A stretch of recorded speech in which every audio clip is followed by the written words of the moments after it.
Promise, you are under arrest. I didn't move! I didn't do anything! I'm innocent! You have to believe me!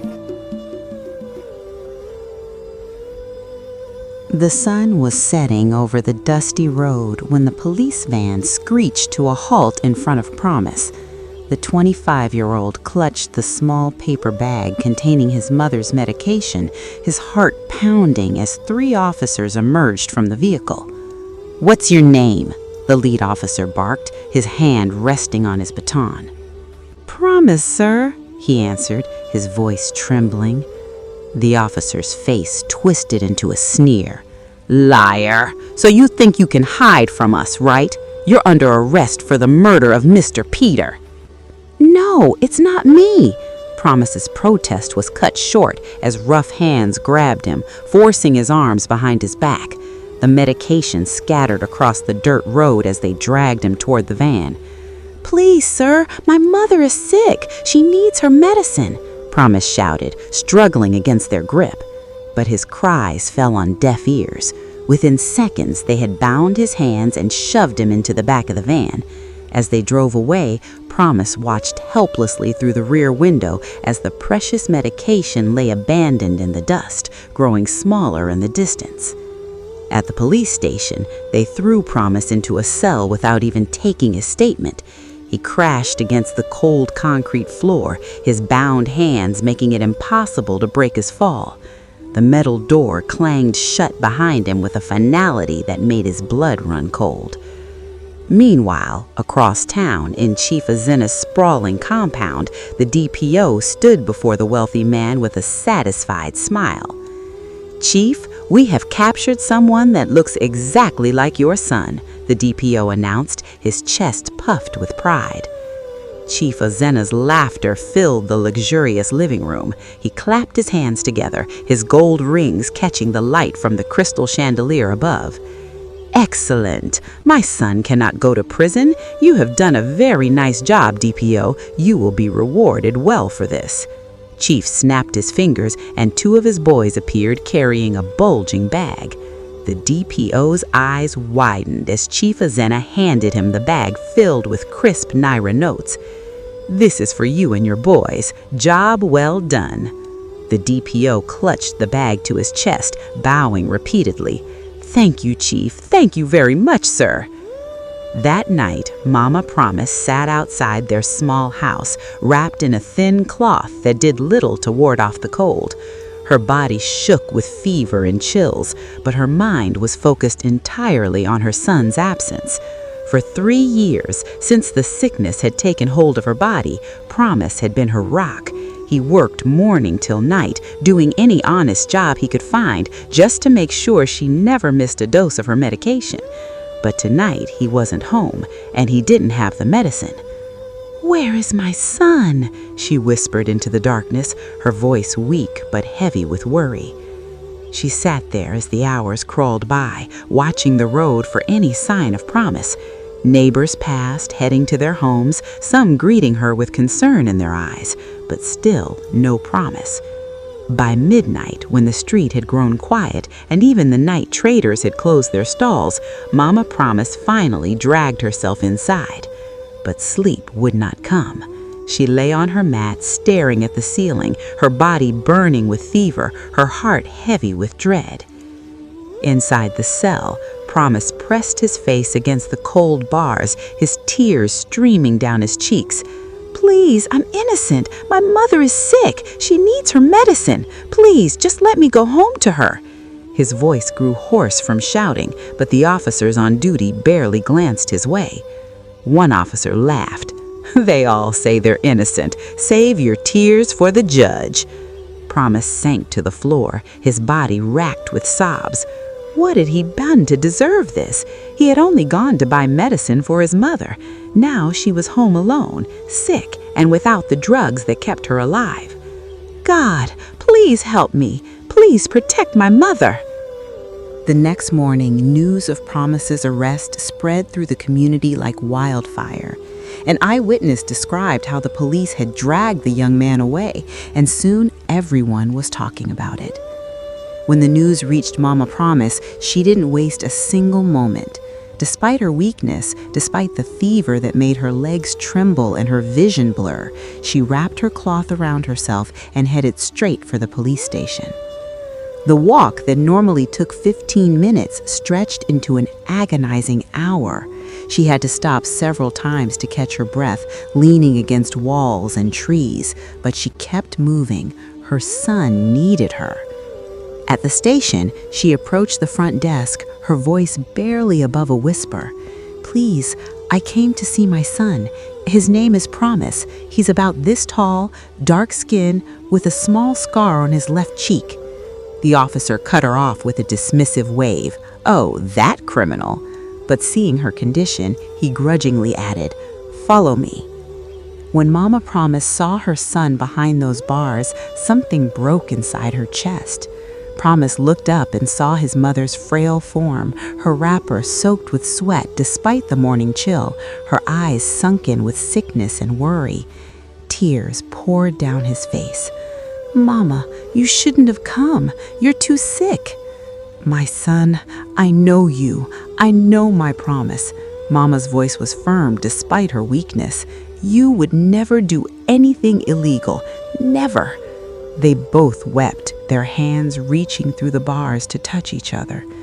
"Mama, they've charged the case to court already," Promise said, his voice breaking. "And with the way they're rushing everything, I think they want to send me to prison for something I didn't do." Mama Promise stood there, her whole body shivering, but her eyes burned with determination. "I'm coming back, my son. I will not let them do this to you." Mama Promise went straight to her old friend, Sister Adana, and explained everything through tears and labored breaths. "Please, your sister, the lawyer, I need her help. Promise is innocent. They want to kill my only son for something he didn't do." Sister Adana embraced her friend, feeling how much weight she had lost, how her body trembled. "I will call her now, right now." Within hours, Barrister Ngozi arrived from the city. She was a sharp woman in her 40s, known for her fierce dedication to justice. At the station, she listened as Promise recounted everything, how he'd been on his way home with his mother's medicine, how the police had stopped him without warning, how they'd refused to even investigate properly. Barrister Ngozi took detailed notes, her jaw tightening with each word. She had seen corruption before, but something about this case reeked of conspiracy. "I will fight for you," she promised Promise. "We will prove your innocence." The court date arrived with shocking speed. Barrister Ngozi had barely had time to gather evidence when she found herself standing in the courtroom. She immediately sensed something was wrong. The magistrate avoided her eyes. The prosecutor seemed overly confident.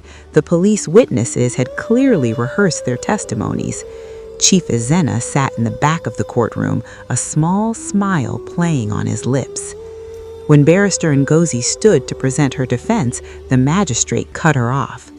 "Do you have concrete evidence of your client's whereabouts at the time of the murder?"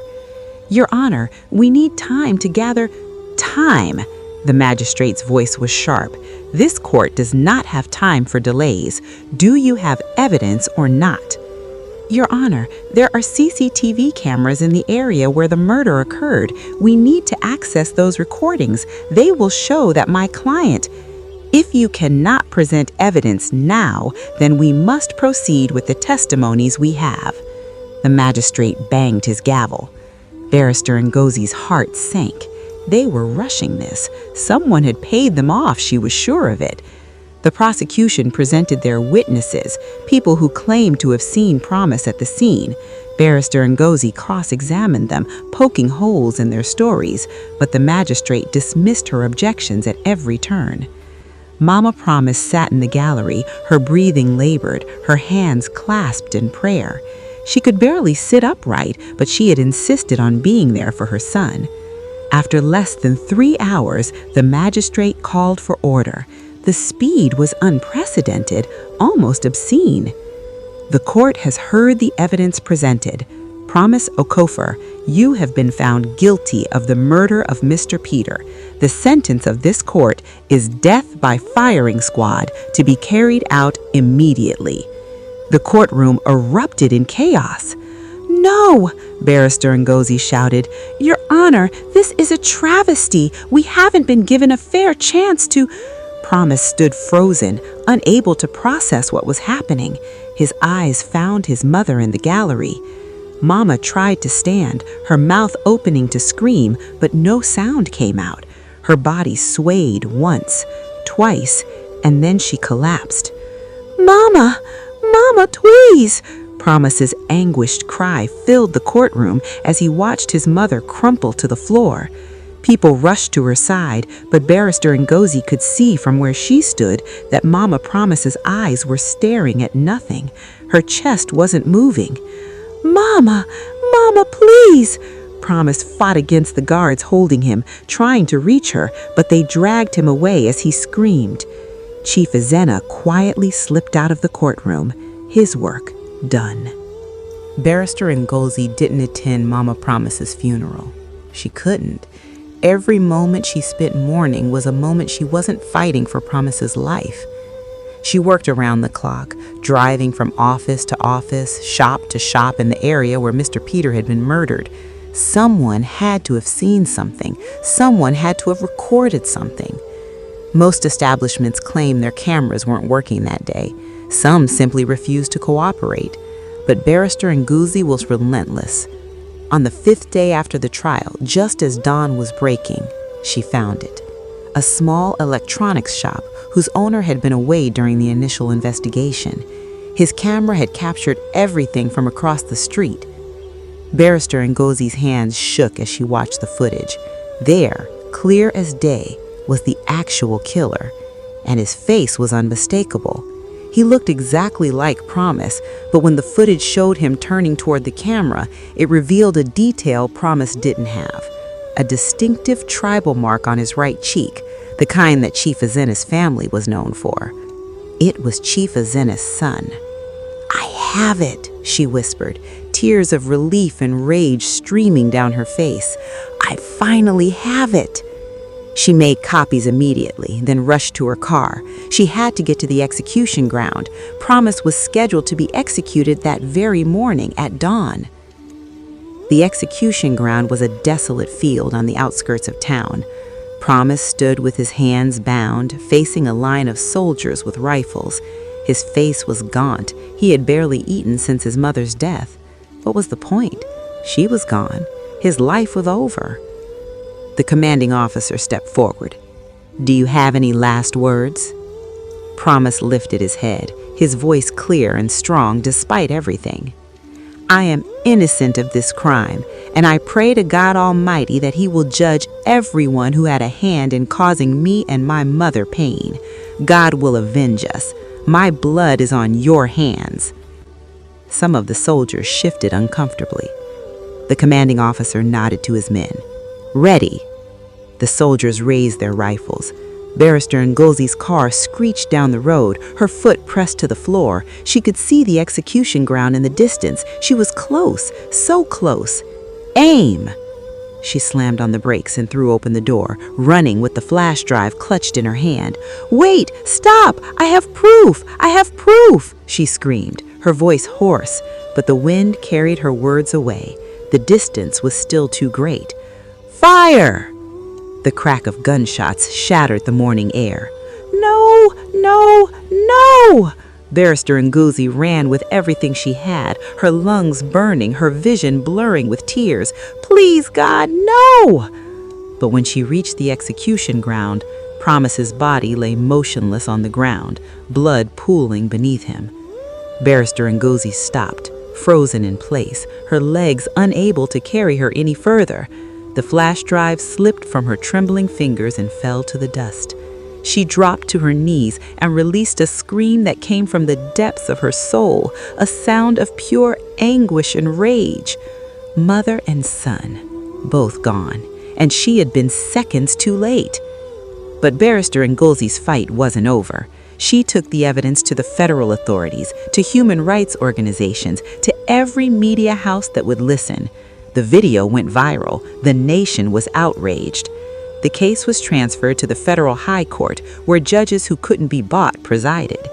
With the clear video evidence showing Chief Azena's son committing the murder, the truth finally came to light. Chief Azena, his son, the DPO, the corrupt magistrate, and all the officers involved in the conspiracy were arrested and tried. The trial was swift this time, but for the right reasons. The evidence was overwhelming. The judge's voice rang out clear and firm. You have perverted justice. You have destroyed an innocent young man and his mother.